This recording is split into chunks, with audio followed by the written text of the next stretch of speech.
Se tiver alguém aí com a máscara aí, estou vendo o pastor Antônio aí, se puder colocar no grupo lá de Camisari, não estou conseguindo colocar aqui nesse grupo.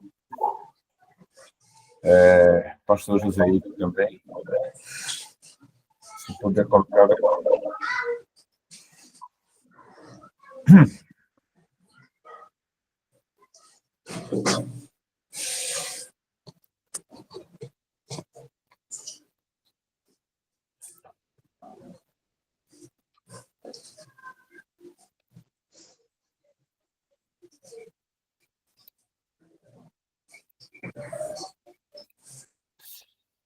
Vamos orar, começarmos nossa aula de hoje.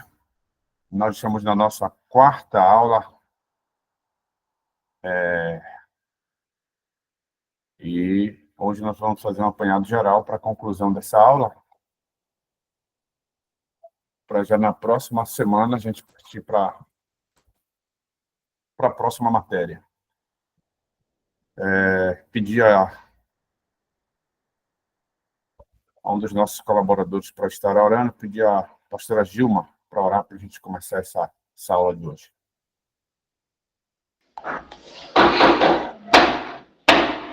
Mais uma vez, saudar a todos com a paz do Senhor Jesus. Amém? Amém. Maravilhoso Deus, Pai que estás no céu. Nesta hora, Senhor, queremos te agradecer por todos os teus feitos, Pai. E te pedindo, Senhor, que nesta hora o Senhor possa estar abrindo nosso entendimento para que possamos ter uma aula proveitosa, Senhor. Abençoa o nosso pastor, qual é o nosso líder, Senhor, nosso professor, e vai dando um direcionamento, Senhor, para que cada um de nós podemos, assim, Pai, ter sabedoria, Senhor. Em nome de Jesus, amém. Amém. Gente, nós estamos hoje na nossa quarta aula de doutrina do pecado. E, como disse no início, é interessante que os irmãos não saiam dessa aula de hoje sem perguntar se ficou alguma coisa de dúvida da aula passada. Nós estamos num ambiente adequado para dirimir qualquer dúvida que vocês tiverem, até porque é a nossa última matéria de hoje. Eu falei na aula passada que essa matéria é uma matéria pouco explorada na igreja nesses últimos dias que nós estamos enfrentando um assunto que era para ser explorado nas igrejas, no meio das lideranças. Infelizmente, nós não vemos isso, e a coisa tem tomado um rumo bem difícil, mas nós continuamos firmes de pé na intenção de vermos o Senhor fazendo as coisas. Nossa aula de hoje é mais uma aula de doutrina do Espírito Santo. Eu quero explorar com vocês esse assunto que a gente possivelmente vai chegando ao final da nossa aula, e eu vou falar um pouco sobre o caráter. Foi uma das coisas que o inimigo conseguiu manchar no homem, e baseado em dois textos. O primeiro está na tela com vocês, que é Romanos, capítulo de número 3, verso 20. Por isso, nenhuma carne será justificada diante dele pelas obras da lei, porque pela lei vem o conhecimento do pecado. Geralmente as pessoas não gostam de obedecer leis, não gostam de obedecer estatutos, isso é geral. Um dia desses eu estava falando lá na igreja, na sede nossa, sobre a questão hoje desses radar que tem por aí, e que às vezes o motorista dirige desapercebido. Existem várias ferramentas que podem avisar, inclusive com áudios. Hoje tem satélites que monitoram para que o condutor do veículo não leve multa facilmente. Mas, às vezes, a displicência de alguns motoristas acabam não baixando isso, e aí viaja e quando ele chega em casa, depois de alguns dias, vai chegar lá na casa dele uma cartinha amarela com o valor da multa, que é a pena aplicada, vem ali a infração, tá? Vem qual o artigo que essa pessoa infringiu, quanto foi a velocidade que ele passou e quanto era a velocidade permitida. A sentença disso é pagar a multa. E se ele quer regularizar o carro, e aí vem duas penalidades. A primeira é que se o carro estiver no nome dele, vai vir uma multa para o carro e vai vir uns pontos na carteira dele. Porque depois de uma quantidade de multas e ponto na carteira, ele vai perder a habilitação. E, às vezes, para não perder a habilitação, ele vai ter que procurar alguém que assuma aqueles pontos e ele passa para aquela pessoa, preenche um formulário dizendo que foi aquela pessoa quem cometeu a infração e ele passa a ficar sem nenhuma infração e aquela pessoa assume a culpa sem ter cometido absolutamente nada. Isso é importante para nós enfatizarmos acerca do que Cristo fez por nós. E é por isso que nós somos justificados em Cristo, porque nós havíamos errado. Quem errou foi o homem. Quem transgrediu a lei foi o homem. Quem avançou o sinal foi o homem. Quem foi penalizado foi o homem. Quem teria que pagar a culpa era este homem que cometeu o pecado. Mas Cristo veio e assumiu a culpa, transferiu tudo que era nosso para ele, e o texto bíblico é claro em dizer que ele se fez pecado por nós. Ele não pecou, mas se fez pecado por nós. Ou seja, ele carregou a nossa culpa, o nosso fardo. Esse homem de caráter manchado, contaminado. Colossenses, capítulo de número 3, o verso de número 1, está escrito: portanto, se já ressuscitastes com Cristo, buscai as coisas que são de cima, onde Cristo está sentado à destra de Deus. Colossenses 3, verso 1. Então, se nós já ressuscitamos com Cristo, precisamos mudar comportamento e caráter. Porque o diabo manchou esse caráter do homem. Nós falamos isso semana passada sobre a imagem. E o diabo manchou o caráter do homem. Nós temos uma verdade prática aplicada a esta aula de hoje, que é: o pecado de Adão arruinou toda a humanidade. Contudo, Cristo pôde regenerar eficazmente o pecador. Então, Cristo fez isso. Cristo transformou, Cristo limpou, Cristo mudou a vida do homem, como nós ouvimos dizer, da água para o vinho. Eis a razão pela qual o maior milagre de Jesus foi transformar a água em vinho.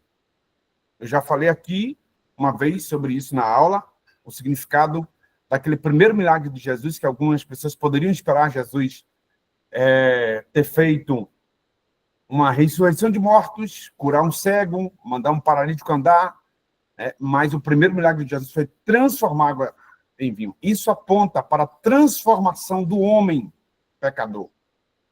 Então, o maior milagre ainda é a transformação de vidas, ainda é a mudança de vida.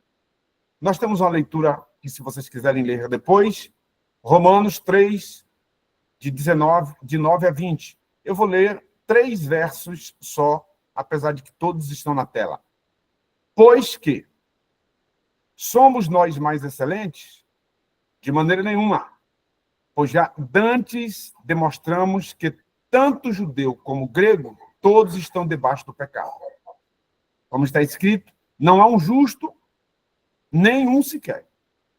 Não há ninguém que entenda, não há ninguém que busque a Deus. Todos se extraviaram e juntamente se fizeram inúteis.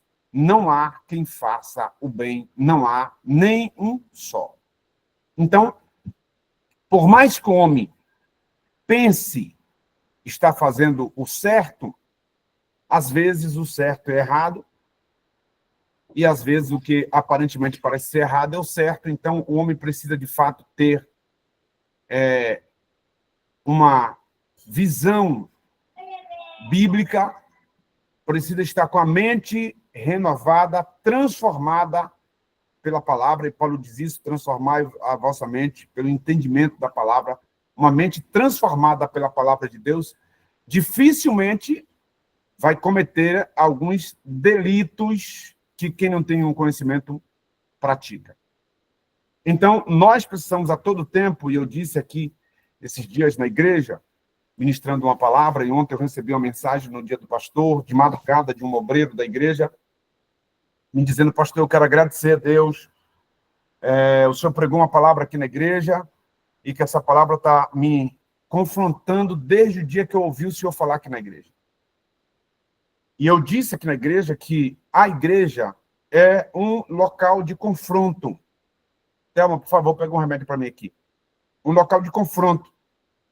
A igreja é um lugar de bater de frente com as pessoas. Porém, as pessoas não estão querendo mais uma igreja desta natureza. As pessoas querem uma igreja que aceite tudo, que tolera tudo, que o pastor não pode mais falar nada.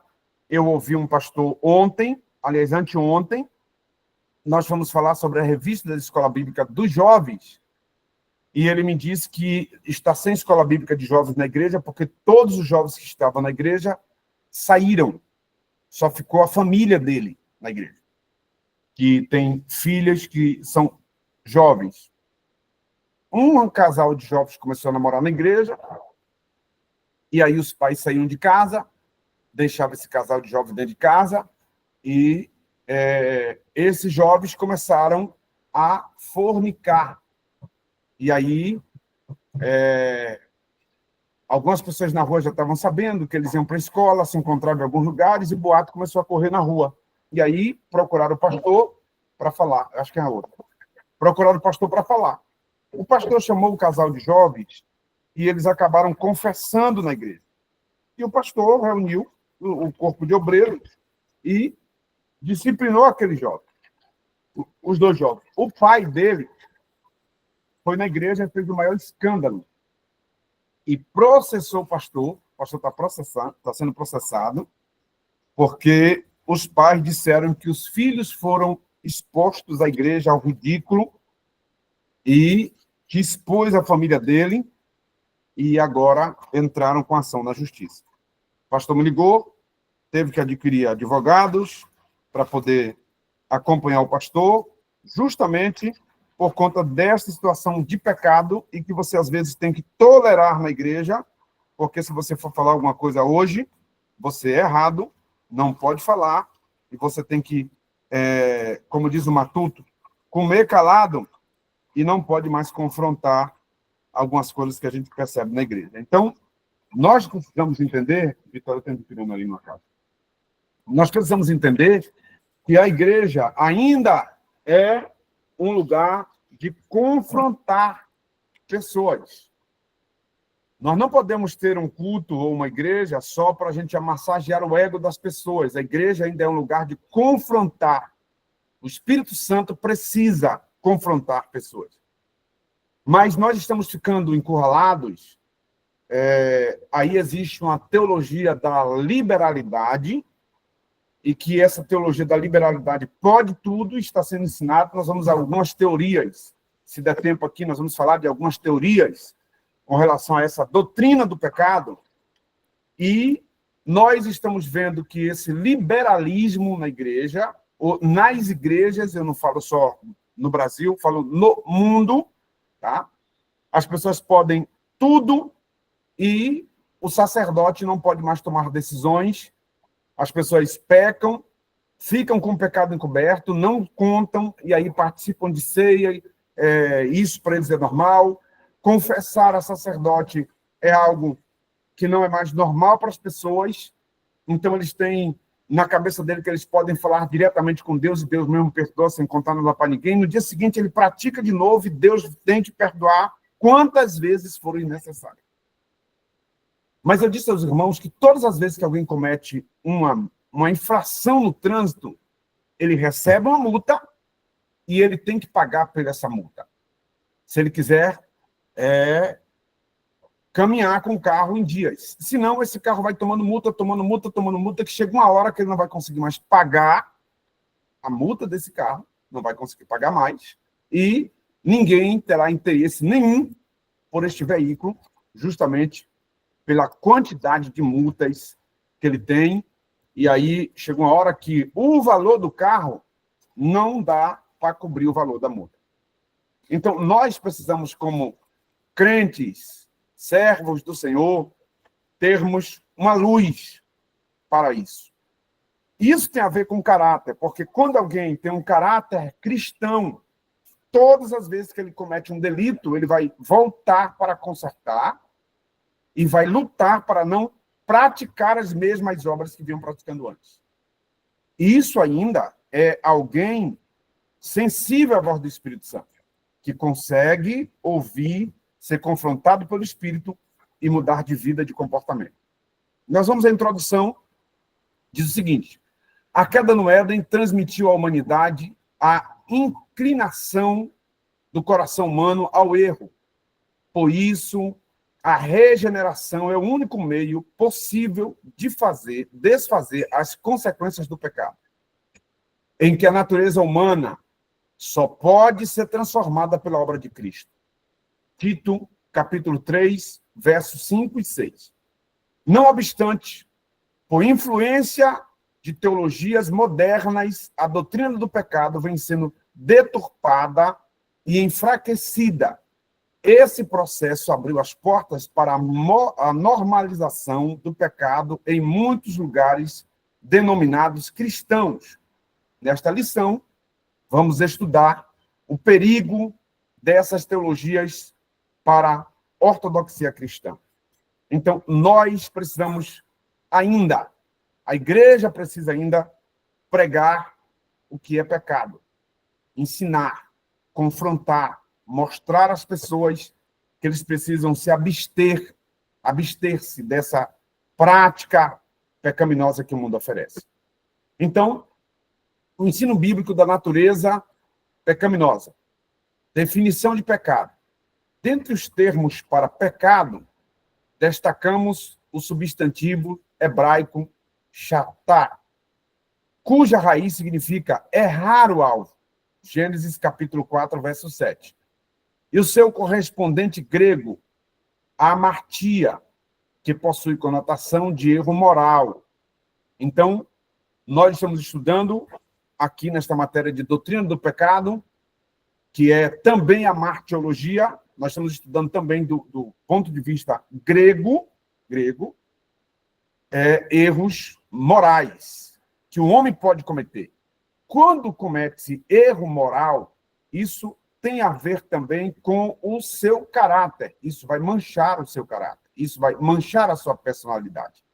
Portanto, nós, servos e servas de Deus, precisamos acordar justamente para não permitirmos que esta praga tome conta dos nossos púlpitos, dos nossos altares, das nossas igrejas. Nós temos uma série de obreiros hoje insensíveis à voz do Espírito de Deus e que continuam pecando, continuam cometendo erros, mas continuam em cima dos altares, como se isso tudo fosse normal, e ele terá o perdão de Deus todas as vezes que ele cometeu um pecado. Oxalá que na sua partida para a eternidade, ele tenha a oportunidade, ou ela, de pedir perdão. Senão, o inferno está lhe esperando, e isso precisa se pregar na igreja. Hoje nós não ouvimos mais pregadores falando de inferno. Nós não ouvimos mais. São pregações que estão sumindo das igrejas. Nós não ouvimos mais alguém falar das penas de alguém que comete um pecado, quais as consequências vindouras sobre isso. Nós sabemos que pecado tem perdão? Tem, mas ela tem consequências. Mesmo Deus perdoando, terá consequências. O exemplo disso é Davi. Deus perdoou, perdoou, mas a Bíblia diz que a espada nunca saiu da casa dele. Então, as pessoas precisam entender que todo erro, todo pecado terá consequências e nós precisamos acordar para isso. A palavra abrange não apenas errar o alvo, mas deliberadamente acertar o alvo errado. Trata-se de uma rebelião e desobediência contra Deus e a sua palavra. 1 Samuel, capítulo 12, 22 a 23. Além disso, o pecado afasta o homem de Deus, fazendo-o pecar contra o próximo. Primeira Epístola de João, 1, 6 e 7. E por se omitir em fazer o bem. Então, todas as vezes que alguém que pode fazer o bem não faz, isso é pecado. Tiago 4,17. Você tem um pão na sua casa, passa alguém faminto, bateu na porta, pediu um pão, e você diz que você não pode, sendo que você pode, isso é pecado. Então, coisas pequenas que algumas pessoas cometem achando que não é pecado, e aí tem um jargão antigo que diz assim, existem pessoas que não engasgam com boi, mas engasga com mosquito. E engasgar com mosquito na mesa, próximo a várias pessoas, é uma vergonha muito grande. Um desespero muito grande. Então, assim, nós precisamos acordar para isso. O pecado também, está aqui, ó. O pecado, ele pode ser pecado que alguém pode omitir, tá? Em fazer o bem, poderia fazer e não faz, poderia realizar algumas coisas e não realiza, tudo isso é ligado ao pecado. Portanto, o pecado é a condição do homem não regenerado, e só pode ser expelido por meio do novo nascimento.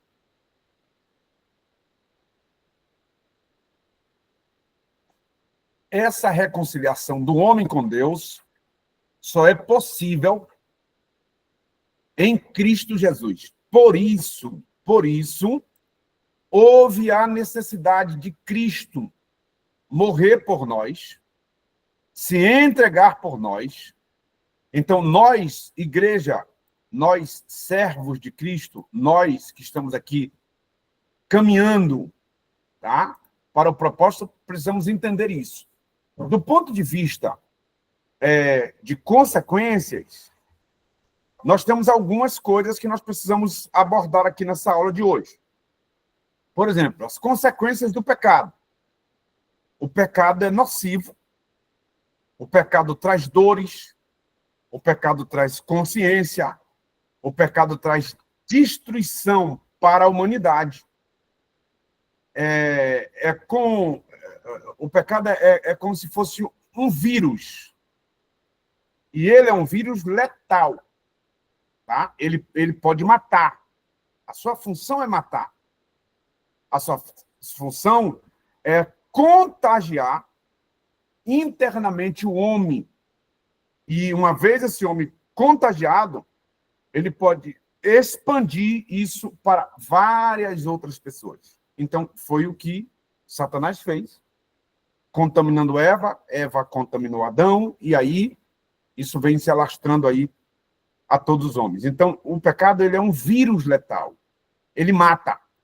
Então, o cara fica cometendo pecado hoje, outra manhã, e aquilo vai, tá, mexendo com sua mente e vai matando. Chega uma hora que esse homem não crer mais, tá? Não se submete mais a pedir perdão. Ele acha que já não tem mais jeito para ele, porque o diabo também faz isso na cabeça do homem.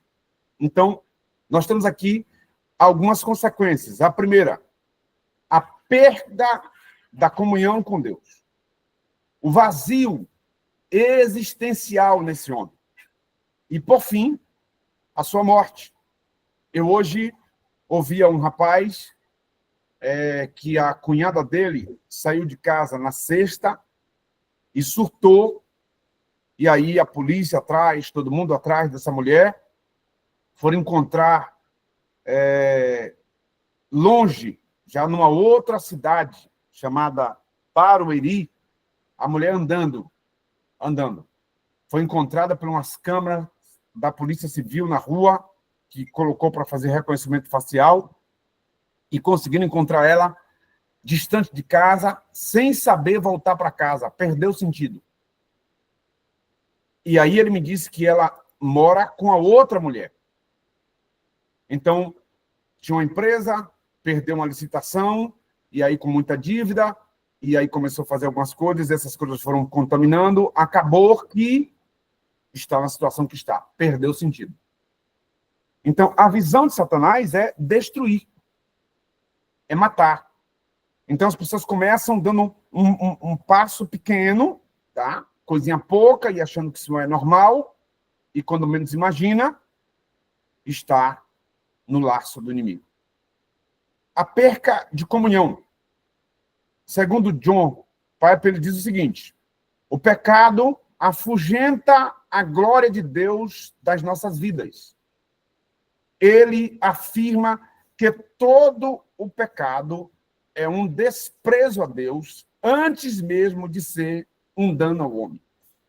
Então, todas as vezes que alguém for tentado a pecar, ele precisa entender que ele está pecando primeiro contra Deus. Contra Deus. Eu ontem li Gênesis 39 aqui na igreja, onde a mulher de Potifar vai pegar, tenta pegar José à força, e José diz o seguinte para ela: olha, eu jamais pecaria contra Deus. Depois ele diz assim: e contra meu senhor, que era o esposo dela. Mas o respeito maior dele era Deus. Então, Deus vem em primeiro lugar.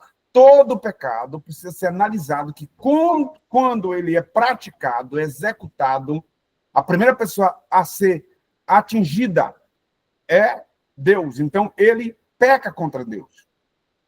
O pecado é a preferência pelos prazeres passageiros de um mundo que nós estamos vivendo, tenebroso, Esse mundo, ao invés de trazer alegria perpétua da comunhão desse homem com Deus, ele traz o afastamento desse homem para com Deus.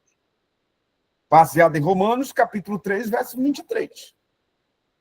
Porque todos pecaram e destituídos estão da glória de Deus. Então, o homem perde a comunhão com Deus. Colossenses, capítulo 2, verso 13. Quando vocês estavam mortos em pecados e na incircuncisão da sua carne, Deus vivificou com Cristo, ele nos perdoou de todas as transgressões. Então, Cristo veio perdoar esse homem. Então, o que significa ter perdido a comunhão com Deus? Categoricamente, se o pecado gerou a morte para o homem, então, naturalmente, ele desconectou esse homem de Deus. Então, nós podemos afirmar que a comunhão desse homem com Deus é a vida desse homem, tá? Da sua alma ligada a Deus. Então, quando o homem peca, naturalmente ele morre. Morreu espiritualmente, ele vai perder essa comunhão com Deus. Então, a perca da comunhão com Deus ainda, tá? Diz o seguinte: enquanto o pecado tende a nos afastar a cada instante de uma vida plena de paz e de progressivas conquistas, a comunhão com Deus nos encaminha a uma experiência diária motivadora e contagiante. Por isso, Davi diz em um dos seus textos, ele diz assim: quanto a mim, bom é aproximar-me de Deus. Todo pecado vai provocar no homem um vazio existencial. Então, vai chegar algumas pessoas na igreja que a gente percebe que o semblante dele é um semblante de tristeza, um semblante caído, um semblante mesmo de alguém que está andando, tá? mais você percebe que a sensação de alguém morto, que já perdeu a vontade de viver. Se você for hoje numa Cracolândia e você olhar para o rosto daquelas pessoas que estão ali, naquela prática, daquele vício terrível, você percebe que o rosto muda. As pessoas olham para você e você percebe que existe ali por trás uma aflição, uma prisão tomou conta dessas pessoas. Então, por isso que Jesus diz em Mateus capítulo 11, verso 28, vinde a mim todos os que estão cansados, e eu vos aliviarei. Em outra Bíblia diz, cansados e oprimidos. Então, o pecado oprime. O pecado sobrecarrega. O pecado é como se ele fosse enforcando o homem, tá? E ele vai perdendo aos poucos a respiração, e chega uma hora que ele não tem mais o que fazer, morrer. Então, esse é o perfil da humanidade sem Deus. O homem sem Deus, ele é cansado e ele é oprimido. Por isso, às vezes, não tem força de vir à igreja, de ir ao culto, de participar de uma oração, de ajoelhar, de falar com Deus. Não tem essa aptidão, porque o pecado vai tomando conta. Então, as pessoas vão chegar na igreja e algumas delas que começaram a dar N passos errados, não conseguem orar 10 minutos. Ele ajoelha 10 minutos, e se o período for de meia hora, de 1 hora de joelho, ele vai ajoelhar 10 minutinhos e olhe lá se ele aguentar isso. No seu subconsciente diz assim, levanta e vai beber água. Ele levanta, bebe água, olha para o relógio, fica ali um pouquinho, volta, ajoelha, aí daqui a pouco aparece uma vontade de ir no banheiro. Levanta, vai no banheiro. Daqui a pouquinho, ele tem vontade de olhar para o celular. Então, pensa que ele vai ficar o tempo todo ali distraindo e preocupado. Será que essa hora da oração não vai passar? Está demorando? Porque isso vai começar a tomar sua mente. Porque ele já não tem mais palavras, ele está cansado para orar, não consegue mais esse momento de comunhão com Deus, não consegue mais ter essa conversa com Deus. Então existe um vazio dentro dessa pessoa que ele não consegue se conectar com Deus mais, não consegue se conectar com o mundo espiritual, porque está com a mente travada. Então, mesmo com todo o sucesso e conquista que o ser humano possa alcançar, haverá sempre um vazio na sua alma, aquele que ainda não está em comunhão com Deus, vai ter um cansaço espiritual e, naturalmente, vai passar para o seu corpo físico e ele não terá forças para caminhar.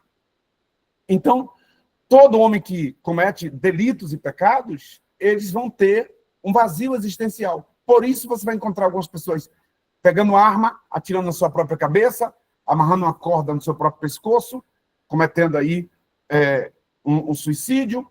Você vai encontrar algumas pessoas pulando de pontes, se jogando debaixo de carro, porque o diabo vai dizer para ele que não tem mais jeito para ele, não tem perdão, não tem salvação, ninguém gosta mais dele, e aí ele vai começar a montar um monte de coisa na cabeça dele, e aí o diabo vai dizer, para que você está aqui nesse mundo? Você tem que morrer, sai daqui e tal, ninguém gosta de você, sua família, vai dizer um monte de coisa. E aí vai cauterizar a mente dessas pessoas. Como disse Agostinho, fizeste-nos para ti, e inquieto está nosso coração, enquanto não repousa em ti. Então, enquanto o homem não está em Cristo, ele está inquieto. A sua alma está inquieta.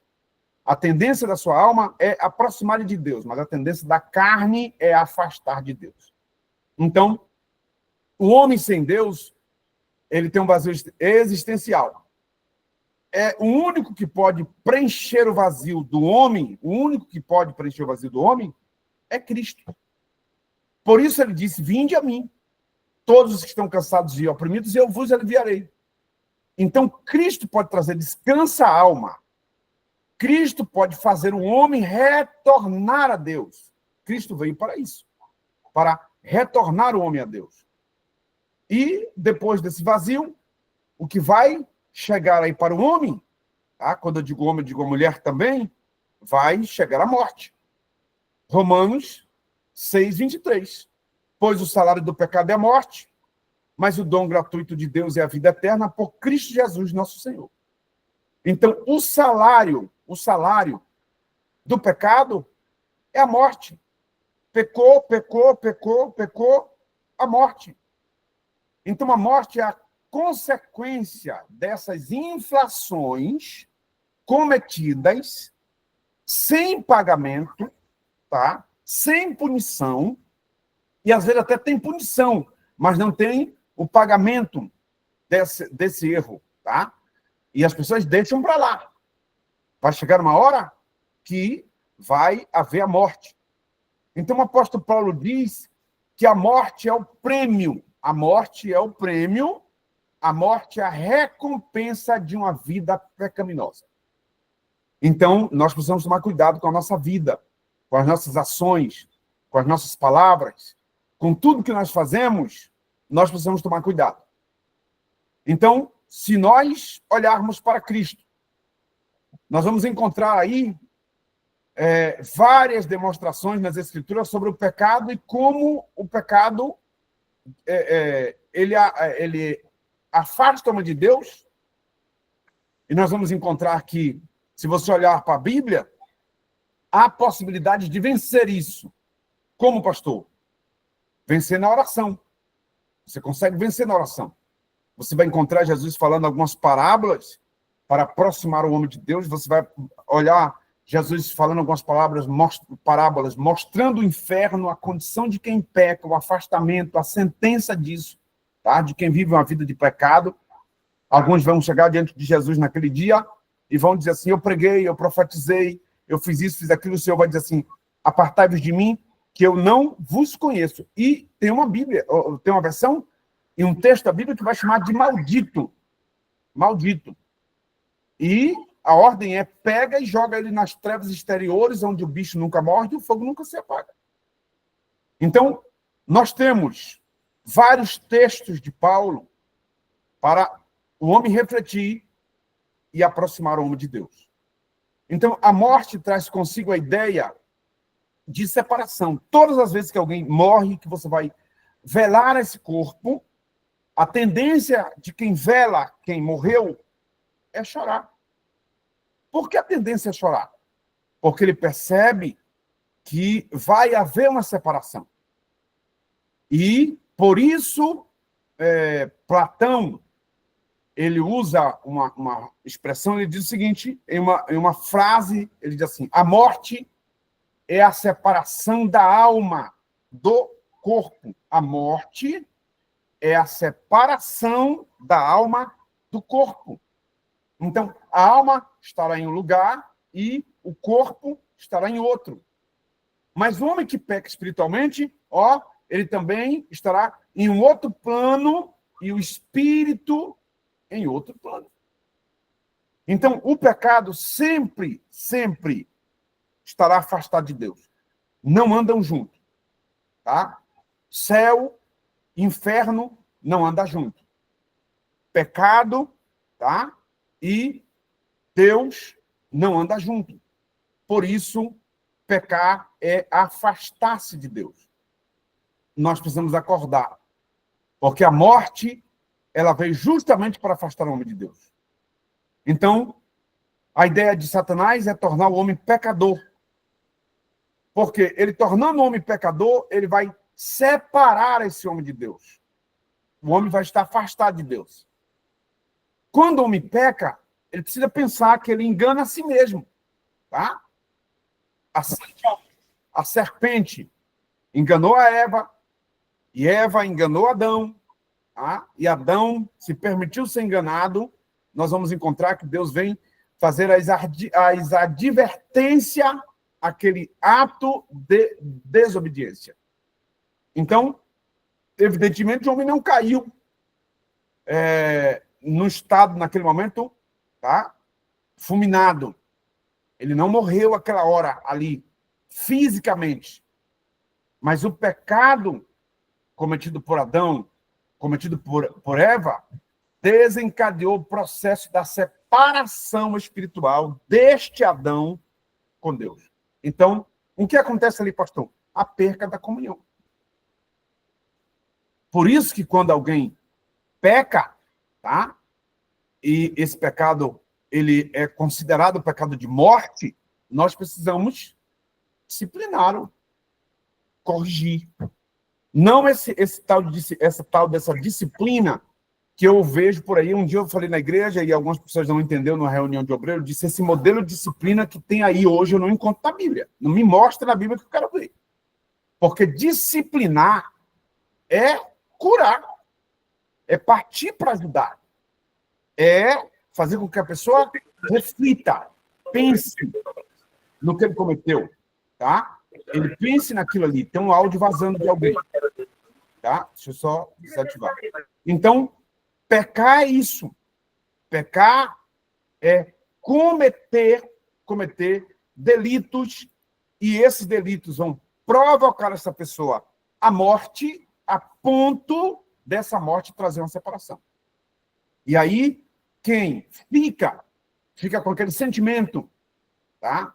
Quando alguém morre, um parente seu, que a gente sepulta, é um parente nosso, a gente se desespera quando chegamos no cemitério para colocar ali e dar as costas para voltar para casa, e às vezes entrar dentro daquele ambiente onde você convivia com aquela pessoa e não ver mais ali.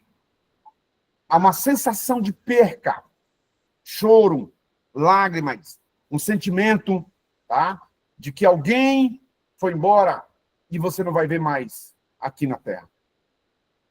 Então, essa é a sensação da igreja quando vê alguém caminhando para uma vida de pecado, para uma ida a várias práticas pecaminosas. Nós já sabemos que aí vai vir um salário. Uma consequência, naturalmente, ela será inevitável, porque o pecado vai trazer consequência. Uma das consequências é a perca da comunhão. Por isso, Paulo disse que o salário do pecado, tá? Ele vai sendo acrescido no dia a dia, tá? Ele vai, na proporção que alguém vai errando, essa sentença vai aumentando, e aí vai haver a prestação de conta. Quando esses homens são os pecadores, irão se desesperar, né, para querer voltar atrás, para querer consertar o que está errado. Às vezes, for a hora, para ele já vai ser tarde. Porque não terá tempo de consertar, de pedir perdão. Alguns, às vezes, vai ouvir a voz de Deus várias vezes, alerta de algumas pessoas que Deus levantou para dizer assim, ó, cuidado, Deus está tendo a oportunidade, Deus está dizendo que essa é a tua última oportunidade, e as pessoas vão rir e debochar, e, infelizmente, a coisa vai tomar um rumo diferente. Eu lembro de uma história que eu ouvi há muitos anos atrás, eu acho que os antigos aqui, pastores, ouviram, e eu sempre ouvia isso num livro, num CD, no LP, do pastor Joá Caetano, um pastor muito respeitado no campo da escatologia. E em um dos seus LP, meu pai tinha ele lá em casa, ele disse que o homem passava na porta de uma igreja um dia, e ele vinha do garimpo, estava cavando ouro, e vinha todo sujo do garimpo. E ele ia para casa.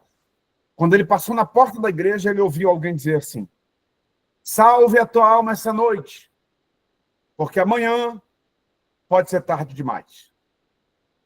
E aí o pregador repetiu isso umas 3 vezes. Aí ele ia passando pela porta da igreja e essa palavra ficou na cabeça: salva a sua alma esta noite, porque amanhã será tarde demais. Ele voltou, ficou em pé pelo lado de fora, esperou o culto terminar. Quando o culto terminou, deu a bênção apostólica, o pastor orou, os irmãos saíram da igreja. Quando o pastor ia saindo, aquele homem entrou, todo sujo. O pastor tomou um choque e ele perguntou: pastor, qual foi a última palavra que o senhor disse aqui hoje no culto, na sua pregação? E o pastor repetiu: salva a tua alma esta noite, porque amanhã pode ser tarde demais. Ele disse: pastor, eu queria salvar a minha alma hoje. O pastor olhou para ele e disse: moço, o culto já terminou. Bora para casa, volte quarta-feira. Pastor com medo, porque ele estava sujo. E aí ele insistiu com o pastor: não, o senhor disse salva a tua alma esta noite, porque amanhã pode ser tarde demais. O pastor disse, então levante a mão. Ele levantou a mão, o pastor disse, ajoelhe. Ele ajoelhou, eu vou orar por você. Orou por ele, disse, pode levantar. Ele disse, não. Eu ainda não sinto perdão dos meus pecados. O pastor insistiu com ele, vá para casa. Eu já orei por você. Volte quarta-feira, tem culto de portas abertas. Ele disse, não, o senhor pregou, salva a sua alma esta noite, porque amanhã pode ser tarde demais. E por muita insistência daquele rapaz, o pastor abriu a Bíblia e começou a falar de Cristo. O caminho que Jesus fez ao Gólgota, apanhou e foi mostrando que Jesus fez tudo aquilo por amor ao homem. E no meio daquela palavra, aquele rapaz começou a chorar. Começou a chorar, começou a chorar. E aí ele disse para o pastor, pode parar, pastor. Eu já sinto perdão dos meus pecados. Levantou, o pastor abraçou ele foi embora. Chegou em casa, ele bateu na porta. Quando ele bateu na porta, a esposa veio com um pedaço de pau do cabo da vassoura, bateu na tramela da porta, que é um pedacinho de madeira com prego no meio, e correu. Quando ela foi correndo, ele disse, esposa, espere. Ela olhou para trás. Quando ela olhou para trás, ela parou. E ele falou assim, eu quero lhe contar que hoje eu encontrei a melhor coisa. A esposa veio olhando para ele e disse, o que foi? Ganhou na loteria? Ele disse, não. Aumentaram o seu salário? Não. Lhe mudaram de posto na empresa? Ele disse, não.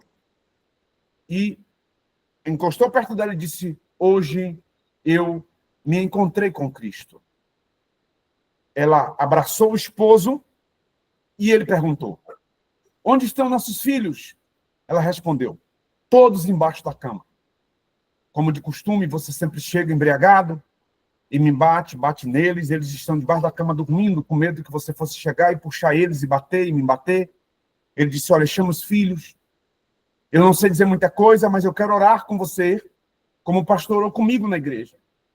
A mãe chegou, trouxe os filhos, puxando debaixo da cama, todos saindo, abraçou-se com o pai, que há anos não fazia aquilo, e ajoelharam na casa, no meio da casa, da sala, e ele disse algumas palavras que o pastor havia dito, que ficou na cabeça dele, tomou um banho, foi para o quarto, deitou com a esposa, dormiu. De madrugada ele levantou para ir trabalhar, e ela levantou, fez a marmita dele, colocou na bolsa. Ele chegou na porta, voltou, abraçou todos os filhos, beijou, saiu na porta, abraçou a esposa, beijou e foi embora. Meio-dia, todos vieram para o galpão almoçar. E olharam aquela cadeira em que aquele rapaz sempre sentava. E lá ele não estava. Ouviram a sirene daquela empresa tocar.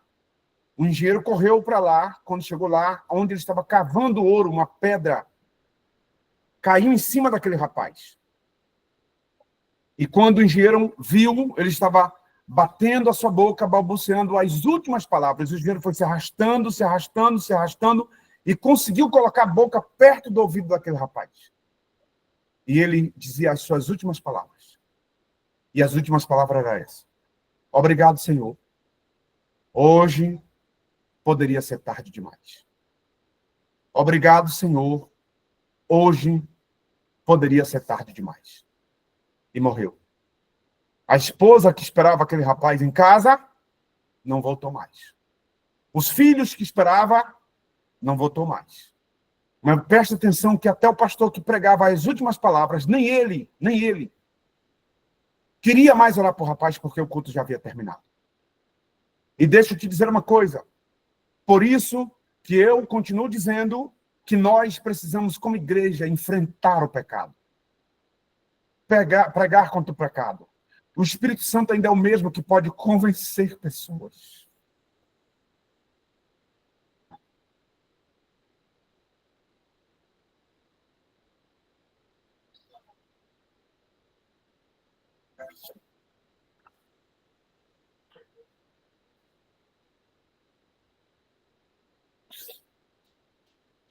Nós estamos vivendo um evangelho muito fácil. As pessoas estão vindo para a igreja para serem atraídas. Muita coisa estão levando as pessoas da igreja hoje Eles querem saber quem vai pregar, querem saber quem é o cantor. Então, algumas igrejas hoje estão sendo movidas por atrações. E não mais por confronto, por culto racional, por uma vida espiritual. Alguns erros estão nas lideranças. Nós líderes, precisamos primeiro ser confrontados pelo Espírito de Deus em nós. Nós precisamos continuar pregando que o inferno existe, que pecado é pecado. Nós precisamos dizer as consequências de alguém que pratica erros. E, às vezes, é preciso cortar na carne, na família, nos filhos, para que você consiga manter um padrão de homem de Deus e de mulher de Deus. Viva para um dia prestar conta diante de Deus pelo rebanho que ele lhe entregou. O primeiro lugar que você precisa cuidar é a sua casa. É o seu ambiente onde você mora. É o local onde você passa a maioria do tempo. A sua igreja começa aí. Hoje, nós estamos vendo filhos de pastores sendo traficantes, que congregavam na igreja, que cultuavam, que eram batizados no Espírito Santo, estão portando uma arma, estão roubando as pessoas, furtando pessoas, tirando a vida de pessoas. Filhas que foram criadas na igreja, indo morar com outras mulheres, sendo lésbicas, jovens indo à prática do homossexualismo. E isso é normal. E o conceito é que nós precisamos aceitar tudo isso. Nós precisamos aceitar tudo isso, que isso é normal. A igreja, lá atrás, isso era errado. Eu vi agora, semana passada, um vídeo de uma moça casada, aliás, de um rapaz casado com outro, e agora ele se considera trans, fez todo o processo, está em uma igreja, batizada, falando da profecia, do que ela sente quando Deus usa os vasos na igreja, e que os irmãos da igreja todos abraçaram ela com o marido dela, que na verdade é um homem casado com outro, e que o marido ainda não é membro da igreja, mas ela é membro da igreja. Porque agora a igreja fez a mudança no estatuto para receber essas pessoas como membros da igreja. Gente, isso é um absurdo. A Bíblia, que a palavra de Deus, continua sendo a mesma. O Senhor continua sendo o mesmo. A voz de Deus ainda ecoa e deve ecoar entre nós. Então, eu penso que nós, homens de Deus, precisamos acordar. Enquanto é dia, porque a noite vem, quando ninguém vai poder fazer mais nada. A universalidade do pecado. O ser humano foi criado em estado de inocência, sem pecado, perfeito. Eclesiastes 7:9 diz isso. E dotado de livre-arbítrio, para fazer o que ele bem quisesse. Porém, o primeiro homem escolheu desobedecer a Deus e a sua queda corrompeu toda a humanidade. O pecado de Adão foi transmitido a toda a raça humana. Assim, a partir da queda, todos os seres humanos nascem em pecado. Nós falamos isso aqui nas aulas passadas.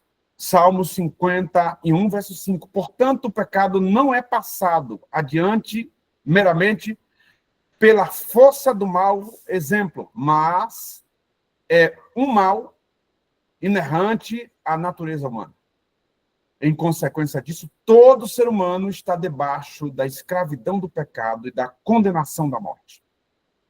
Apesar de corrompida pelo pecado, a natureza humana pode ser eficazmente regenerada pela fé em Cristo Jesus. Cristo veio para regenerar o homem. Cristo veio para aproximar o homem de Deus. O pecado trouxe para esse homem uma corrupção total, para a raça humana uma corrupção total. Corrupção total é o estado de corrupção mental, moral, espiritual da natureza humana. Nesse aspecto, a inclinação para fazer o erro, tá, é o resultado do pecado. Então, o homem veio, o homem nasceu, o homem está aqui com essa inclinação de errar, de cometer o erro, de fazer errado. E isso, às vezes, de tanto errar, isso tornou-se normal. Por isso que a Bíblia vai chamar isso de iniquidade. Iniquidade é errar, a ponto da consciência acostumar com aquilo, e aquilo, para a consciência, não é mais pecado. Então, ele só pode ser liberto do pecado após o convencimento do Espírito Santo. Sem essa ajuda divina, ninguém pode ser transformado. Ou seja, o livre-arbítrio precisa ser divinamente restaurado. Somente por meio da graça, o homem recebe capacidade para crer, arrepender-se e ser salvo. Dessa forma, a libertação do pecado não provém de nenhum esforço humano, mas é gratuita e divinamente oferecida. Aceita quem quer. Faz o certo quem quer. Não quer fazer o certo, o erro está na porta. Sinopse 1. O pecado é a transgressão da lei de Deus. Por ele, o ser humano foi totalmente corrompido. A teologia, eu falei isso aqui há pouco instante, a teologia moderna, os modernistas, os teólogos aí, tá, modernos. Primeira tese que eles defendem, teologia do pecado social. A tese do pecado social remonta aos concílios católicos, tá, de Medellín, em 1968, na Colômbia, e Puebla, em 1979, no México. Essa tese defende que o pecado é algo que se constrói, olha só, essa tese defende que o pecado é algo que se constrói por meio de estruturas opressoras, tais como a pobreza, a injustiça, a desigualdade social.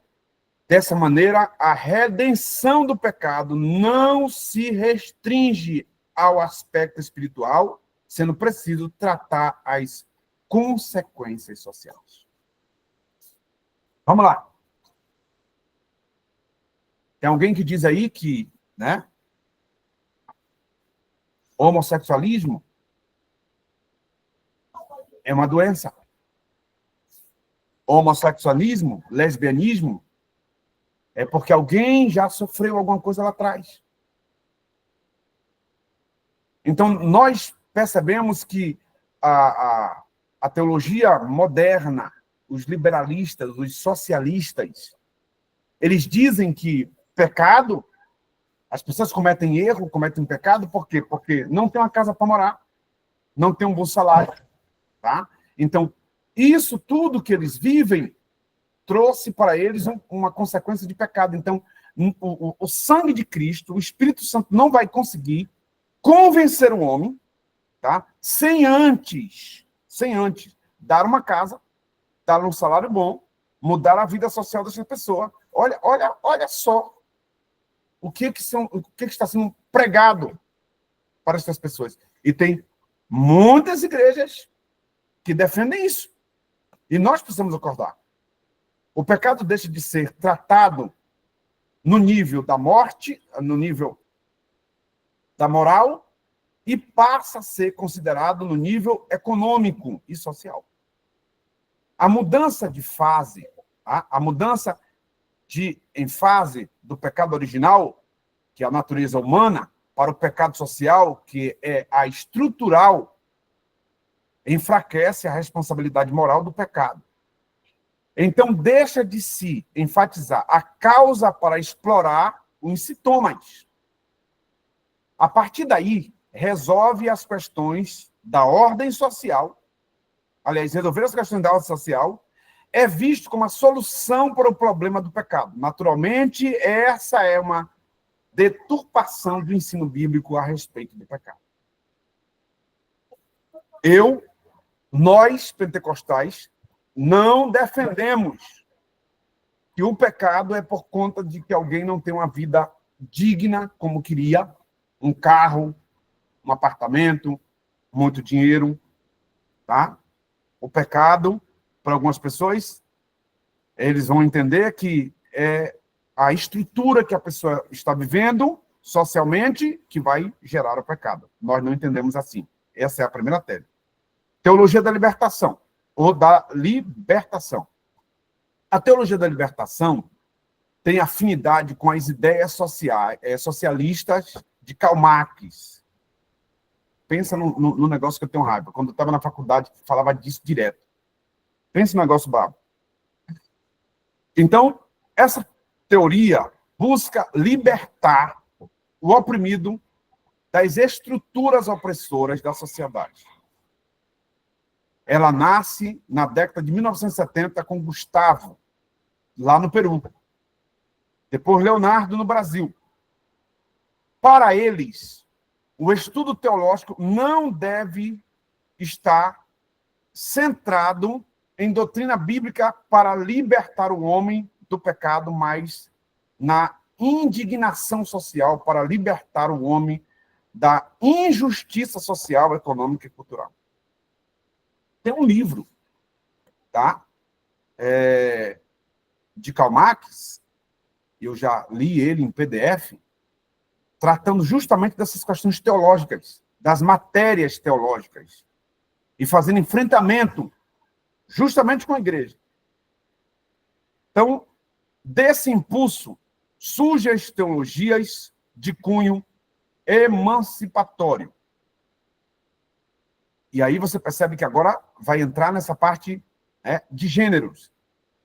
Transsexualidade, de sexualidade, homossexualidade e de raça. Uma de suas vertentes é a teologia da missão integral. O grande impacto dessas influências é que a fé cristã é reduzida à militância política, social e marxista. As pautas sociais, os progressistas, são disfarçados pelas roupagens de evangelho postas acima dos valores morais do reino de Deus. Então, transformar-se o evangelho em inconformismo, cristicismo e assistencialismo, para eles é certo, quando nós vamos encontrar na Bíblia de maneira diferente. Eu disse na igreja, esses dias aqui em São Paulo, que se Martim Lutero levantasse da sepultura, ele faria uma reforma protestante, mais uma vez, dentro da própria igreja cristã. De tanta coisa que a gente vê hoje, e que o marxismo está entrando na igreja, devagarzinho, você não pode falar muita coisa, você precisa aceitar, tá? Nós estamos vendo várias instituições se unindo no mesmo propósito, e tudo isso enfraquece aquilo que nós pregamos, defendemos, batemos de frente. E a Igreja de Cristo precisa acordar enquanto é dia, porque a noite vem e nós não teremos condições de fazer absolutamente mais nada. Próximo passo. Liberalismo teológico. Após a Reforma Protestante, em 1517, por Martim Lutero, Florence, o liberalismo teológico, onde a razão é colocada acima da revelação divina. Como resultado disso, a inspiração, inerrância e infalibilidade das Escrituras são questionadas. Os milagres e o sobrenatural são considerados mitológicos. as doutrinas da fé são reinterpretadas e resignificadas. Troca-se a mensagem da salvação, de arrependimento, confissão de pecados e mudança de caráter, por uma visão progressista, que enfatiza a transformação social pelo paradigma do marxismo. Assim, o pecado é relativizado e ecumenismo religioso é propagado e toda experiência espiritual é considerada válida. O ideário da teologia liberal é de oposição às antigas doutrinas bíblicas que se fundamentam nas revelações das Escrituras em 2 Timóteo 4, verso 3. Eu estava lendo um livro e tinha lá algumas coisas de Karl Marx, justamente quando ele trata acerca das pessoas que procuram ajuda para tratamento de drogas, para ser liberto de drogas. Que a igreja não tem esse poder, que as pessoas não podem ir à igreja buscando essa parte, tá, de transformação pelo espírito, pela religião, porque é assim que eles falam, né? A religião não pode transformar ninguém. Então, as pessoas precisam ser transformadas, primeiro, na sua vida social, para que eles consigam mudar de vida. Mas quantas gentes boas, com condições boas, com muito dinheiro, estão encharcados numa vida de pecado, vivendo uma vida de transgressão. Quantas pessoas com dinheiro, tá, botam arma na cabeça, tiram a sua própria vida, porque para eles já não tem mais jeito.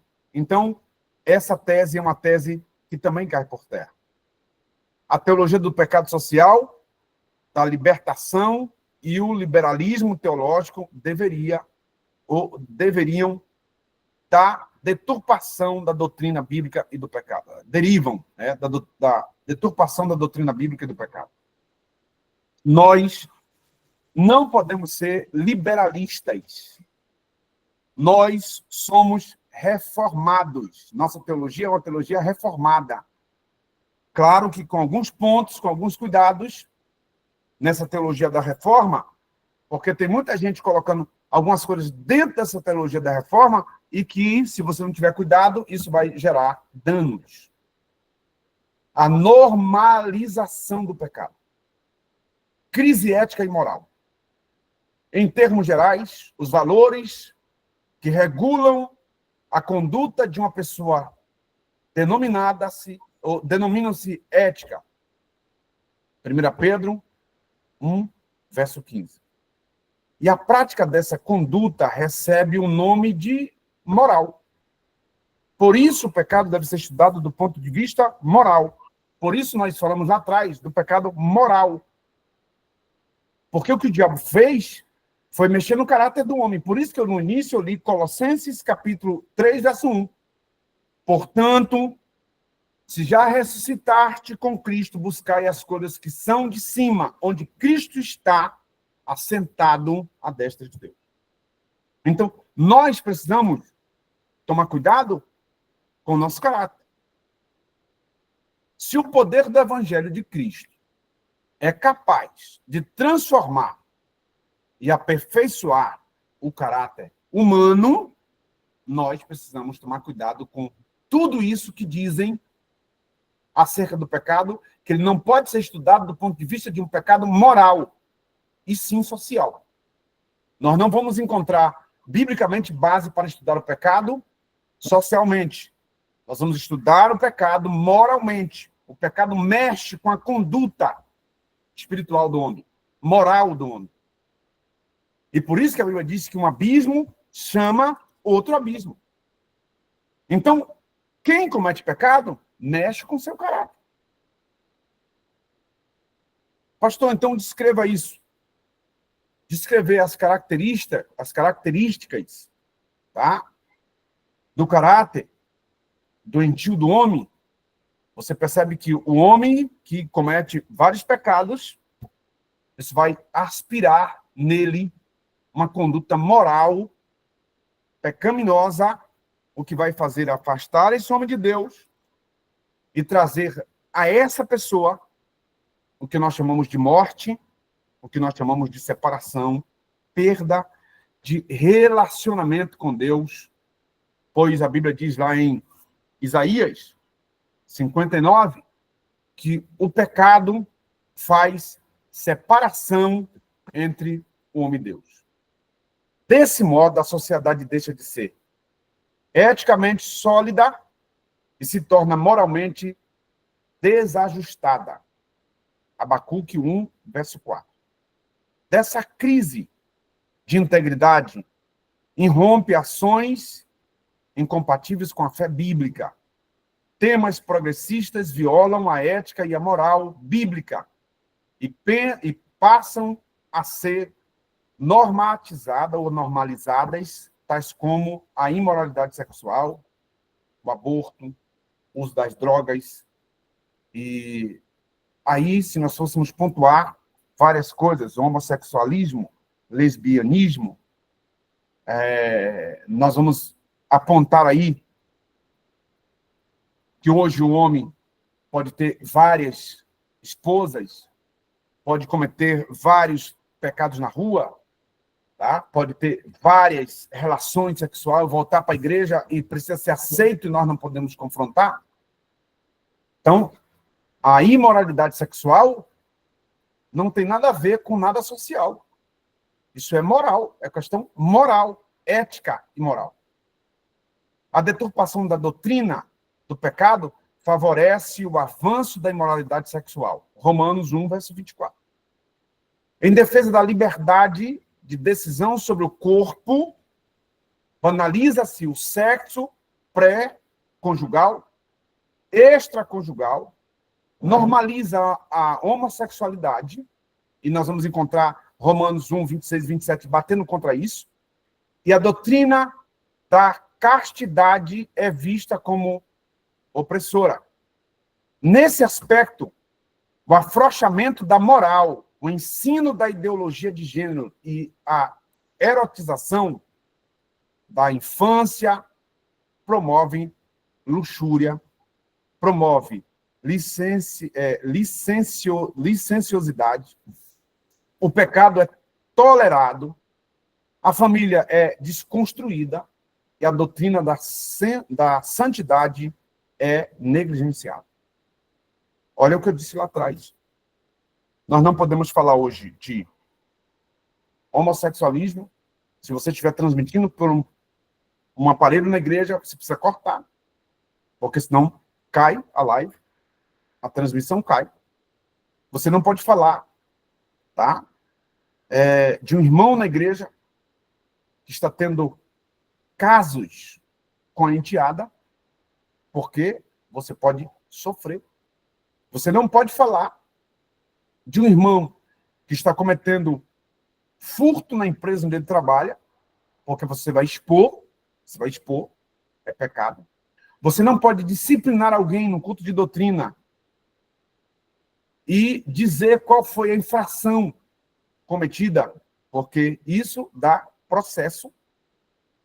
E tudo isso está sendo feito para enfraquecer aquilo que nós pregamos, aquilo que a Bíblia confronta. Os caras hoje casam uma vez, não gostou da mulher, separa amanhã, não tem traição, normal. Eu conheço um pastor que já vai na 8ª esposa, normal. Está no púlpito da igreja, normal. Conheço um pastor que tinha uma empregada dentro de casa, bem nova, ele já é um senhor de idade, e corria-se um boato de que ele tinha uma caída por essa irmã, e ele negava, a esposa morreu. 30 dias depois, ele casou com essa mulher, que cuidava da esposa e morava dentro de casa com eles já há muitos anos. Está na frente da igreja, e isso é normal. Todo mundo aceita. Nós precisamos entender que que o Senhor continua sendo o mesmo, a Escritura é a mesma. A descentralização da vida. As Escrituras ensinam que a vida humana é sagrada, porque tem origem divina. Por conseguinte, a vida é inviolável e deve ser valorizada. O corpo humano deve ser cuidado, alimentado e preservado. Não obstante, a vulgarização do pecado fomenta ideologias que desprezam a sacralidade e a dignidade humana. Nós vamos ver que hoje as pessoas estão nas praças, vestindo roupas indecentes para fazerem marchas, colocando cruz, né, que é um objeto da Igreja Católica, respeitado nas suas partes íntimas. Nós estamos vendo as pessoas vendendo o seu próprio corpo, subindo numa cruz, um homem vestido de mulher, sendo crucificado, carregando a cruz, escarnecendo, e você não pode falar nada. Nós estamos vendo várias coisas que são objetos da igreja sendo levados para a rua para escárnios. E nós não podemos falar absolutamente nada. Então nós vamos ver que hoje está aí o mundo oferecendo drogas, oferecendo prostituição, está a favor do aborto em diversos lugares no Brasil. As crianças podem escolher o sexo que elas querem ter, o nome que elas querem usar, sem consentimento dos pais. E isso é normal. Então, nós precisamos, como igreja, lembrarmos que nós somos protestantes. Era assim que a igreja era chamada. Ali já vinham os protestantes. A igreja decidiu se calar e hoje muita coisa está no meio da igreja e é por essas razões que nós estamos vendo a ausência do batismo no Espírito Santo, de cura, de libertação de pessoas, de transformação de vidas. Por quê? Porque o ambiente onde nós estamos está contaminado com pessoas vivendo práticas pecaminosas, estão em cima dos púlpitos, estão nos ministérios de louvor da igreja, cantando, mostrando um evangelho artificial, superficial, mas por dentro, quando termina o culto, não é nada daquilo que você está vendo ali no altar. E Deus não se engana. E ninguém consegue enganar a Deus. Nós precisamos, como igreja, sermos confrontados pela voz do Espírito de Deus. Nós precisamos acordar, porque esse evangelho que nós estamos vendo está complicado. Conclusão, a relativização do pecado, que o restringe a solução de pautas sociais em prejuízo da moral e, por sua vez, o exclusivismo moral, em detrimento de causas sociais, igualmente não retrata uma fé cristã. Apesar de a igreja não ser apolítica e nem insensível às desigualdades sociais, o mal primário a ser combatido é o pecado e nós não podemos deixar de falar disso. Entendendo que o pecado ele é moral. O pecado é moral. O pecado mexeu com a moral do ser humano, com o caráter do ser humano. Uma vez regenerado pela fé em Cristo, o crente repudia as injustiças. Ele é contra toda e qualquer prática pecaminosa. A igreja, atualmente, é aquela que ainda milita na terra contra a carne, contra o mundo, contra o diabo, contra o pecado, contra tudo aquilo que Satanás tem feito para gerar morte espiritual no homem. Nós, Igreja de Cristo, precisamos acordar. Nós temos aqui algumas perguntas. A segunda lição, como a Bíblia define o pecado? A Bíblia define o pecado como a transgressão da lei de Deus. Segunda pergunta. Deixa eu voltar aqui. O que é corrupção total? É o estado de corrupção mental, moral e espiritual da raça humana. Então, o pecado deve ser estudado do ponto de vista moral. O pecado deve ser estudado do ponto de vista mental. O pecado deve ser estudado como algo que veio e corrompeu o ser humano. E isso foi pelo seu próprio intelecto. Por isso que o ser humano, antes de cometer o pecado, ele era inconsciente, inocente. Depois que ele peca, a Bíblia diz que ele agora passa a ser consciente, sabendo o bem e o mal. Então, o diabo veio justamente com o papel de afastar o homem de Deus. O que enfraquece a responsabilidade moral do pecado? A mudança de ênfase do pecado original, natureza humana, para o pecado social, estrutural, enfraquece a responsabilidade moral do pecado. O que reflete o caráter cristão? A obediência aos princípios bíblicos reflete o caráter de um cristão. Porque a vida humana é sagrada. As Escrituras ensinam que a vida humana é sagrada porque tem origem divina. Então, você, Igreja de Cristo, servo de Deus, vou voltar aqui, porque se você quiser printar a tela, tá? Primeira pergunta, as duas primeiras. Se quiser printar a tela, pode printar. Mais 3. Está aí. Pode printar a tela.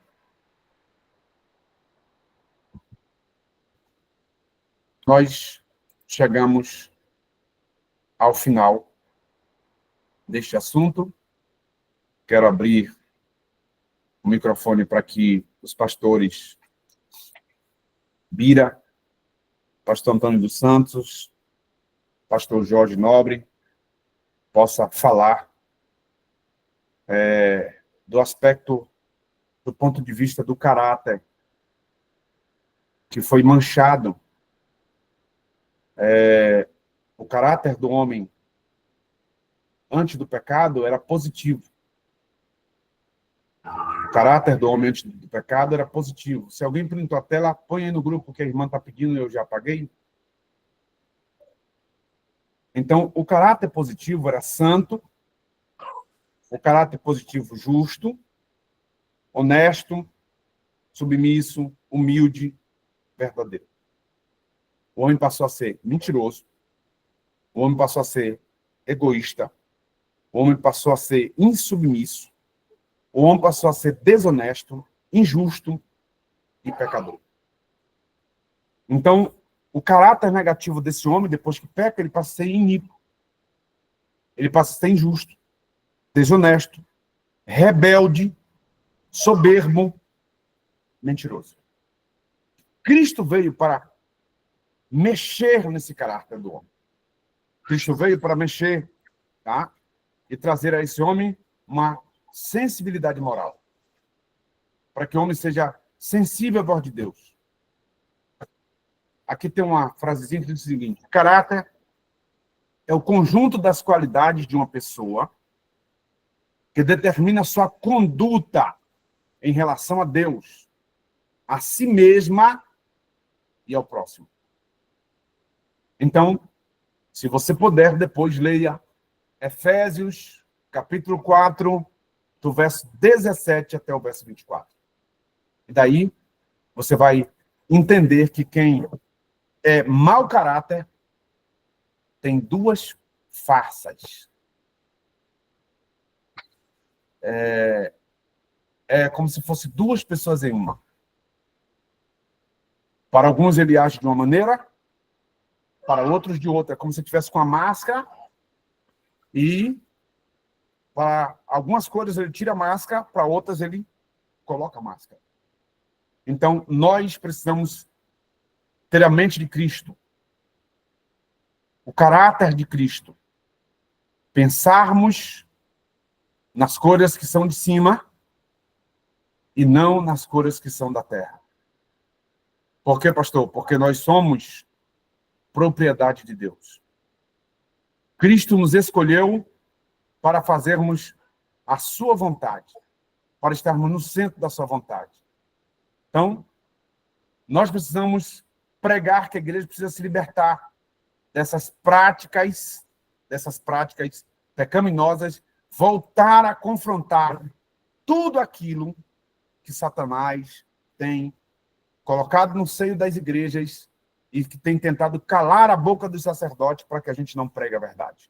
Pastor Biratã, mas antes disso, a missionária Kênia pediu a falar.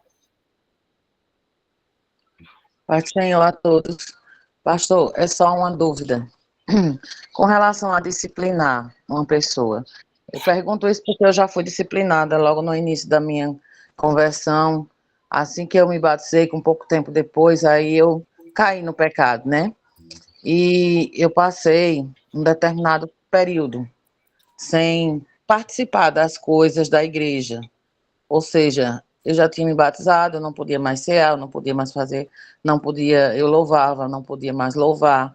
Aí o senhor falou aí que a forma da disciplina não é como as pessoas estão colocando hoje. Aí eu queria saber qual seria a forma correta. Irmã Kênia, esses dias na igreja, eu, chegando de viagem, passei um tempo fora, cheguei na igreja e encontrei uma série de problemas para resolver. E eu, antes de ir para a igreja, eu procurei as pessoas que estavam envolvidas naquelas situações e tratei com eles. E deixei eles à vontade, porque teria uma reunião na igreja, como muita coisa estava sendo exposta, e eu precisava reunir a igreja para tratar aquilo. Então, antes de partir para uma disciplina, eu primeiro tratei com todo mundo o que era uma disciplina e como isso deveria ser aplicado. Porque nós viemos de uma época em que as pessoas que eram disciplinadas não poderiam nem dar parte do Senhor. Porque quem pecava era imundo. Era como se fosse alguém que não era mais crente. Então, eu vi diversas vezes pessoas sendo disciplinadas e quando os irmãos iam passar por ele, mudava a calçada para o outro lado. Hoje, em muitos lugares, isso não existe mais, mas ainda existem igrejas com esse aspecto. As pessoas não dão a paz do Senhor. Não podia entrar na igreja num culto de oração, só depois que as portas da igreja eram abertas. Então, as pessoas ficavam expondo a vida daquela pessoa, o que ele havia cometido. Então, eu sou contra isso. Eu não encontro isso na Bíblia.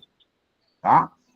Eu encontro Jesus olhando para aquela mulher que cometeu um ato de adultério, escrevendo no chão, e quando ele levanta, ele pergunta assim, cadê os teus acusadores? Aí ela disse, não tem ninguém. Jesus disse, e nem eu. Mas Jesus olhou para ela assim e disse, vais e não peques mais. Ou seja, hoje tu foi livre de morrer apedrejada, porque eu estava aqui. Mas se você cometer um outro pecado, você não vai me ter aqui para interceder por você. Você vai morrer. Então, preste atenção daqui para frente para que você não pratique as mesmas obras. O que acontece? Quando alguém peca, que ele confessa, para mim, ele já está confessando porque ele se arrependeu. Aquilo é um ato de arrependimento. Afastar da ceia é normal? É correto? Sim. Tirar a pessoa do grupo que ela está cantando é normal? Não. Eu não tiro. Isolar alguém, afastar, botar para sentar num banco separado da igreja? Não tiro.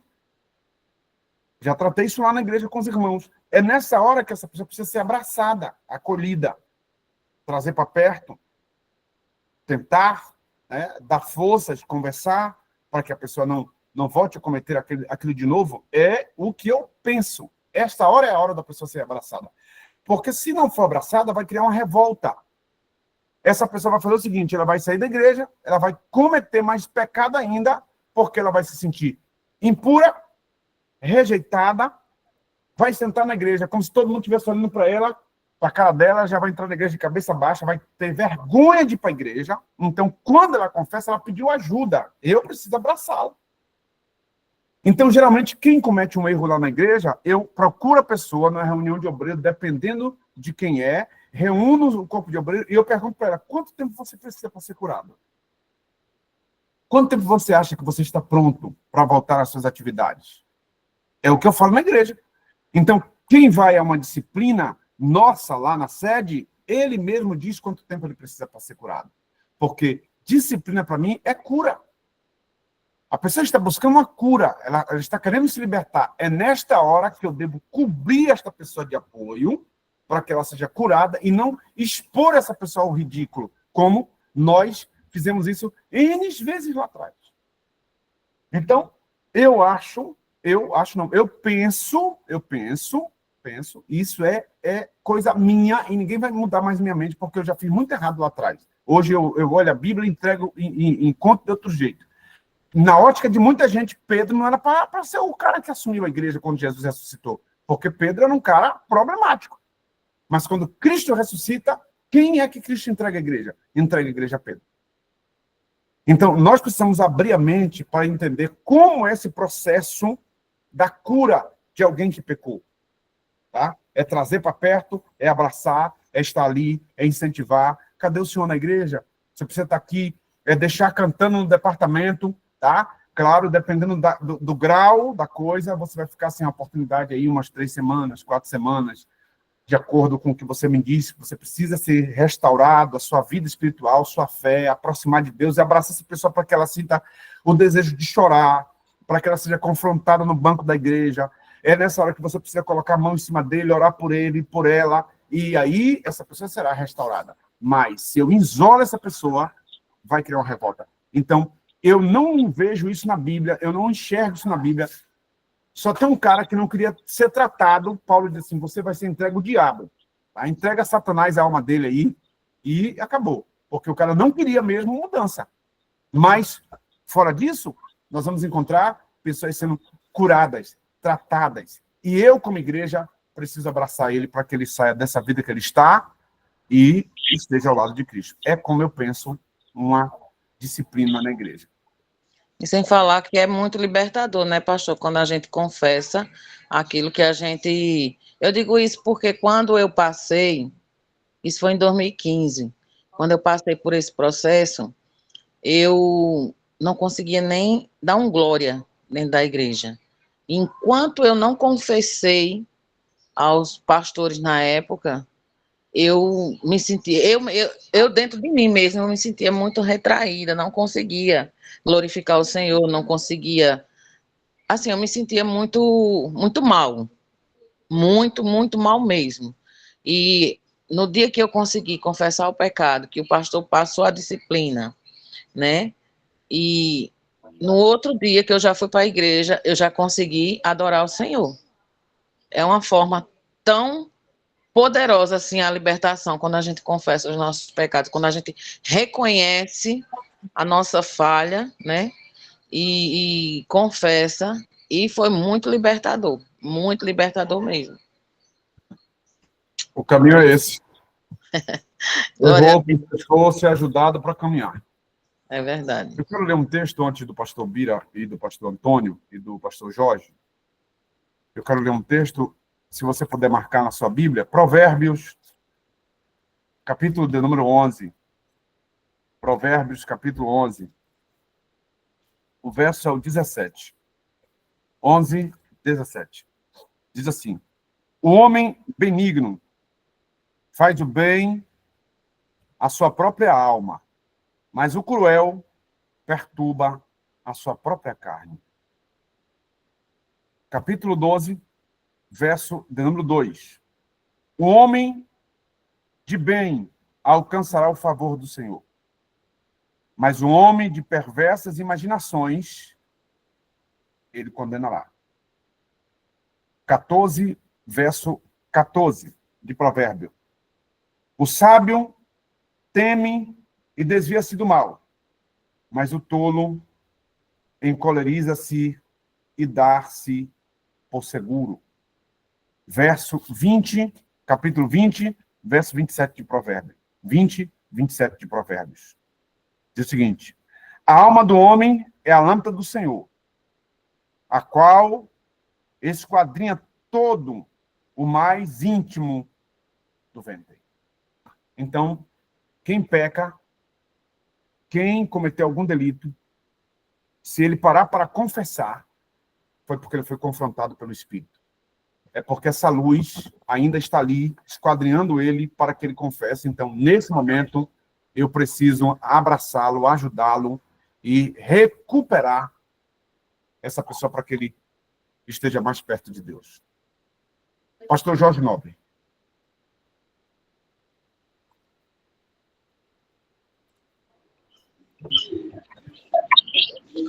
Boa noite, a paz do Senhor a todos. Amém. Agradecido a Deus por mais este bom momento, por esse abençoado estudo, pelo assunto que está sendo discorrido. E quando se trata do pecado, eu gostaria de abordar um texto bem conhecido, que está em 1 João, capítulo 1, versículo 3. O apóstolo do amor diz o seguinte: amados, agora nós somos filhos e ainda não é manifesto o que havemos de ser, mas sabemos quando ele se manifestar, seremos semelhantes a ele. Perdão, capítulo 3 e o versículo 2. Amado, agora somos filhos, né? E ainda não é manifesto o que havemos de ser. Mas quando ele se manifestar, nós o veremos como ele é. Aí voltamos para o início de tudo. Voltamos para o início da criação. Quando nos diz a palavra que Deus fez o homem à sua imagem e semelhança, não uma imagem e semelhança no sentido físico, né? Porque ninguém sabe qual a aparência física de Deus, de maneira que Jesus chegou a dizer que Deus, ele é espírito. Os verdadeiros adoradores o adoram em espírito e em verdade. Mas semelhança inteligente, que foi o ser diferenciado na terra, a imagem, ou seja, a coroa da criação. Nenhum outro ser criado na terra tem a inteligência e a estrutura que o ser humano recebeu da parte de Deus. Semelhança, no sentido moral, como já fala aqui. Semelhança, como fala no sentido de santidade. E, infelizmente, perdemos estas qualidades. Quando o pecado veio, perdemos essas qualidades. E aí, quando este pecado vem, gera todas essas consequências que vimos aí no decorrer do estudo, que não há necessidade de abordar nenhuma delas.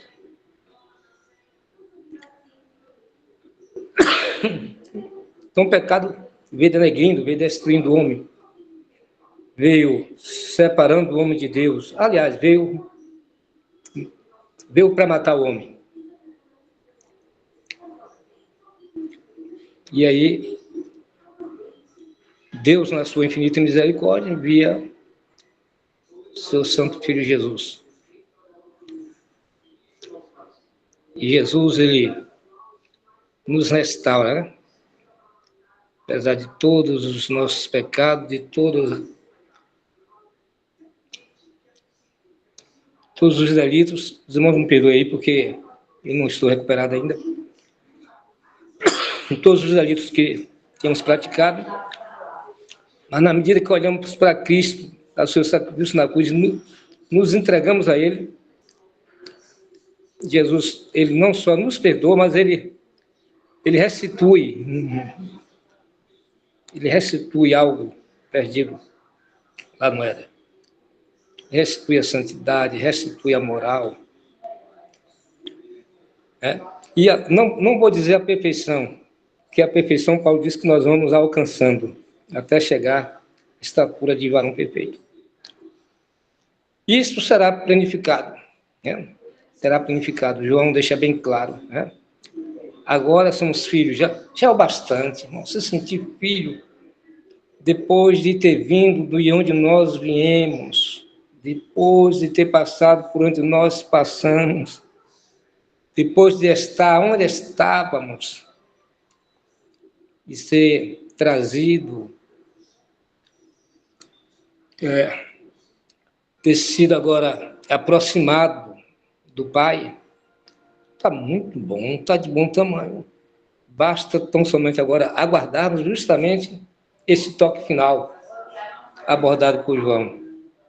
Somos filhos, está de bom tamanho, mas ainda vamos estar bem melhor que filho. Ele vai se manifestar.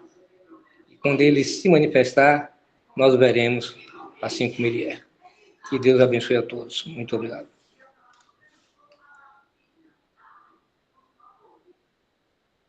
Amém, pastor Jorge, melhoras aí. Os irmãos sabem que o pastor Jorge estava no hospital essa semana, no seu dia no hospital. Deus lhe recupera a saúde. É isso aí. Nós alcançaremos a estatura de varão perfeito. Essa é a vontade de Deus para todos nós.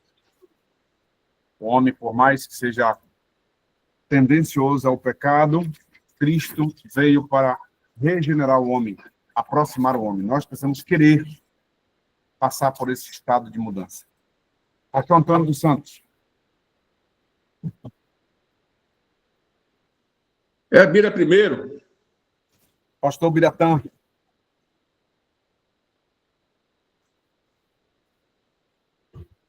O Biratã, Antônio correu.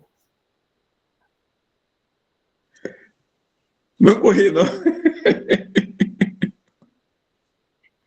Eu acho que ele não está ouvindo, não, pastor. Espera aí que o meu áudio sumiu da tela. Mas a gente está lhe ouvindo. Aleluia. Aí, Na verdade, como o pastor Jorge já falou, nós estamos aqui, eu estou deveras extasiado com esta explanação que o senhor já fez desse estudo. Eu diria que não se encerraria hoje, pela riqueza que é esse assunto. Eu diria que todas as demais doutrinas dependem dessa, né? E agora o que eu vejo, o tema que fala sobre caráter, eu estava aqui pensando que o senhor estava ministrando o seguinte: a sociedade humana, ela requer de nós um padrão de conduta moral para vivermos em sociedade. Então, a reputação de um indivíduo na sociedade é requisitada, quer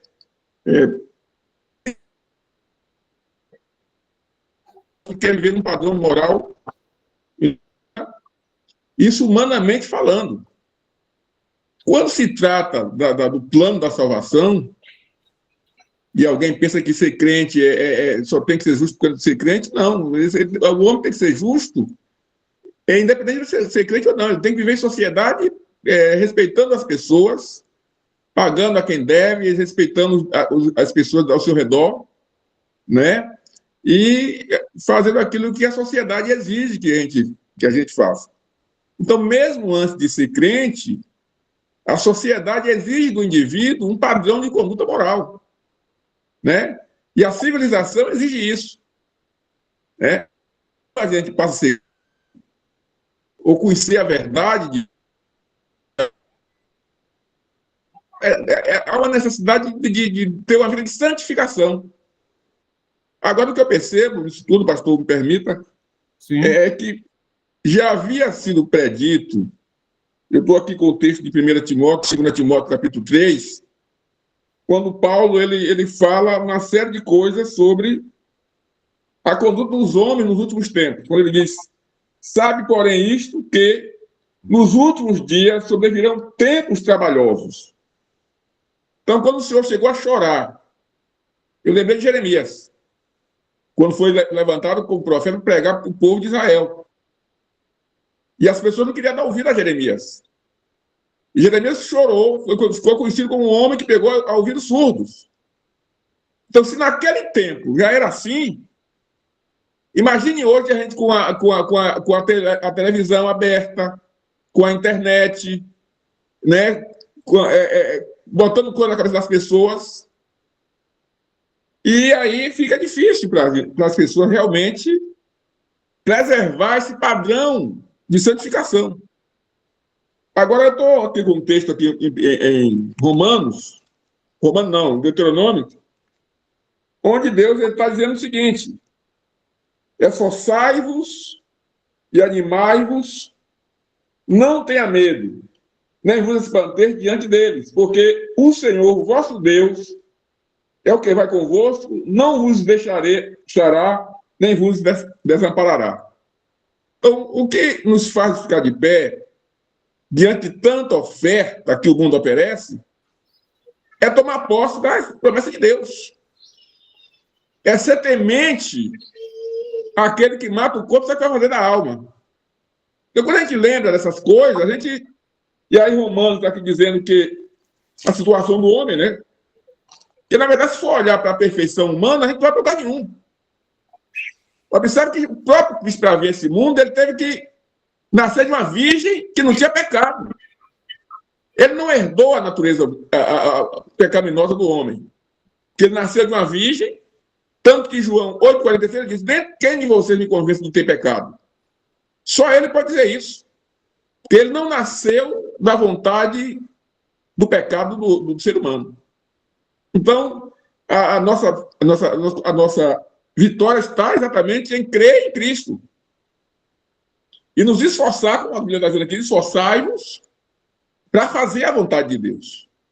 Né? Tomar posse do que está escrito, saber que as consequências, como já foi dito aí, pelo Senhor, são terríveis para aqueles que são relaxados, perde o temor, não respeita a liderança que orienta, que ensina, né?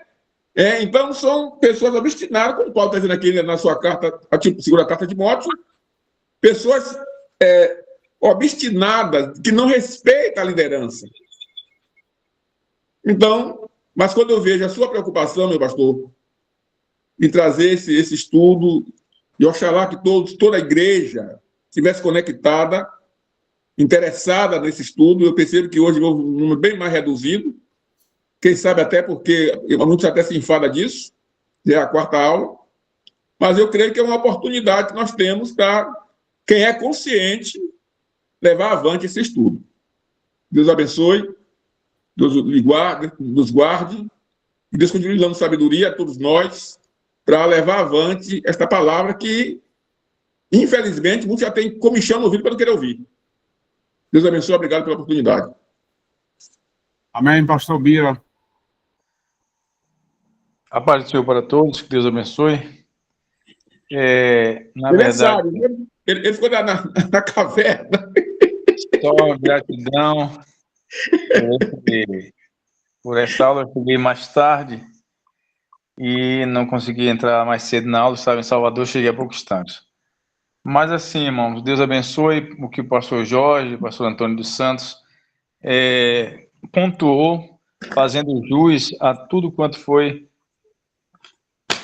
ministrado sobre esse tema tão importante e atual, né? E atual. Não tem nada passado, nada antigo.